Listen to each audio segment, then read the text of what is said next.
I still remember the day I encountered a customer who left an indelible mark on my perspective.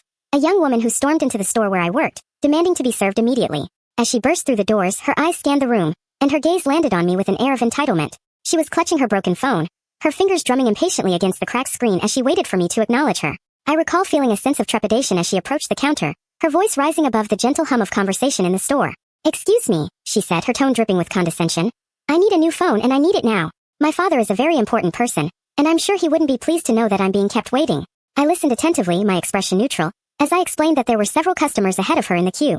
Her response was immediate and venomous, her words laced with disdain as she scoffed at the elderly man who was being served at the time. "Some of us have actual important things to do," she sneered, her eyes rolling in exasperation. As I continued to serve the customers ahead of her, the young woman grew increasingly agitated, her frustration simmering just below the surface. She paced back and forth, her heels clicking against the floor, as she waited for her turn. Every so often, she would let out a dramatic sigh, her eyes fixed on me with an accusatory glare. I could sense her anger building, her impatience growing with each passing moment. The air in the store seemed to vibrate with tension as she waited, her presence dominating the space. The elderly man, who had been served before her, turned to me and smiled, his eyes twinkling with kindness. "Don't mind her, dear," he said, his voice low and soothing. "Some people just don't know how to wait." I smiled back, grateful for his understanding, as I continued to serve the customers ahead of her. The next customer in line was a mother with 3 rambunctious kids, who were bubbling with excitement as they tried to add a new line to their family plan. The young woman watched with growing impatience, her eyes flashing with irritation as the mother apologized for the delay. As the mother and her children finished their transaction, the young woman's frustration boiled over. She pushed her way to the front of the queue, her voice rising to a shrill pitch as she demanded to be served. "I don't have time for this," she exclaimed, her words tumbling out in a rush. "I have a meeting to get to, and I'm going to be late." I remained calm, my voice steady as I explained that jumping the queue wasn't allowed.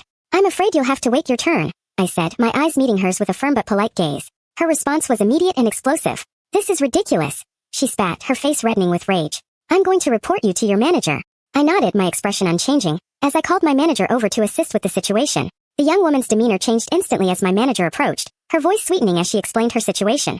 "I'm so sorry to bother you," she said, her tone dripping with saccharine, "but your employee is being really unreasonable. I've been waiting for ages, and I have somewhere important to be." My manager listened attentively, her eyes flicking to the queue of customers who were still waiting. "I'm afraid our policy is clear," she said, her voice firm but polite. "Everyone waits their turn. If you're not willing to wait, you can leave." The young woman's mask slipped, her true nature revealed as she responded with fury. "This is unacceptable," she exclaimed, her voice rising to a shout. "I'm going to make sure that no one shops here again." As the situation escalated, I noticed a teenage boy who had been waiting patiently in line. He looked nervous, his eyes fixed on the young woman as she continued to rant. "I can wait if she's in a hurry," he said, his voice barely above a whisper.